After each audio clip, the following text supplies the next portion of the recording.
Atvažiavau prie savo ūkinuko ir parodysiu jums truputėlį, kaip aš džiovinu šitakius, vat savo pasiruošti žiemai. Truputėlį papasakosiu, kaip jos reikėtų džiovinti, kiek aš pati žinau.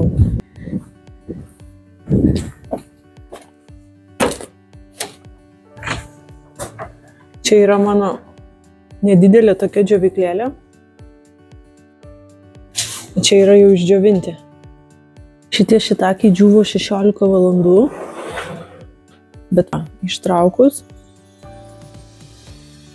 aš matau, kad kepurėlės dar yra tokios truputėlį minkštos. Tai reiškia, kad jie dar neišdžiuvo. Lieka, įspaudus lieka minkšta. Tai jie turi būti traškus. Va. Dar vienam raundui.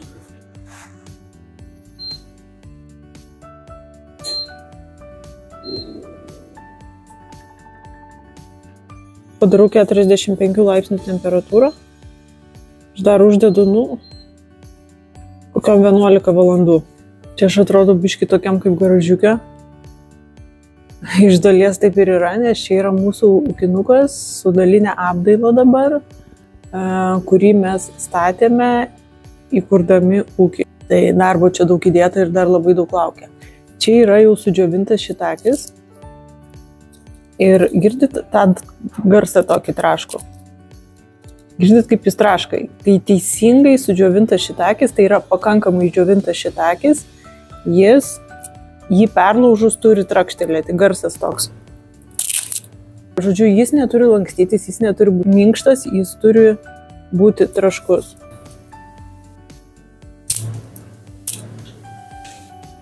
Šita zylė džioviklėlė, joje telpa, man atrodo, berods 9 stalčiukai.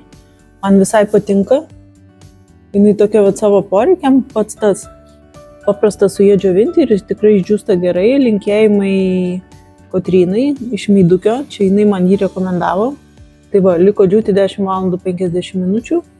Sudėti jie yra va šitaip nelabai tankiai. Iš tikrųjų, aš juos įdėjau šviežius, tai tarp jų buvo tokie nedideli tarpeliai, dabar jie susitraukia ir vietos yra žymiai daugiau, bet taip yra labai gerai džiūti. Oras laisvai cirkuliuoja ir tikrai nereikia perkrauti tų lentynų. Esminis dalykas džiovinant, neaukšta temperatūra, tai yra iki 45 laipsnių arba galbūt iki 50. Radau šaltiniuose ir taip parašyta, kad japonai džiovina iki 50.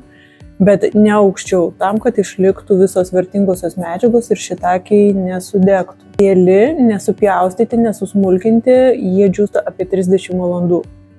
Iš tikrųjų gana ilgai, bet jeigu susmulkinti, jie išdžius greičiau, bet cieli, man jie gražiau atrodo. Aš norėjau parodyti, tai va tą garsą prie mikrofono. Jie turi būti traškus, jie neturi lankstytis, jie turi būti traškus, va tokie. Ir girdėti garsiukus, kai jie lūžta. Tokie jau skaitosi, tada išdžiūvę yra gerai. Išėmus, žodžiu, kai jie baigia džiūti, reikia palaukti, išjungus džiovyklę, reikia palaukti, kol jie atvės. Šiltų nereikia dėti į plastikinius maišelius arba kažkur kitur, nes susikondensuos.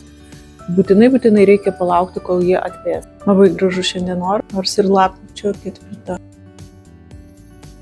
Mėgstu pasiruošti džiovintų šitakių savo žiemai, labai mėgstu juos naudoti, dedu realiai praktiškai visur.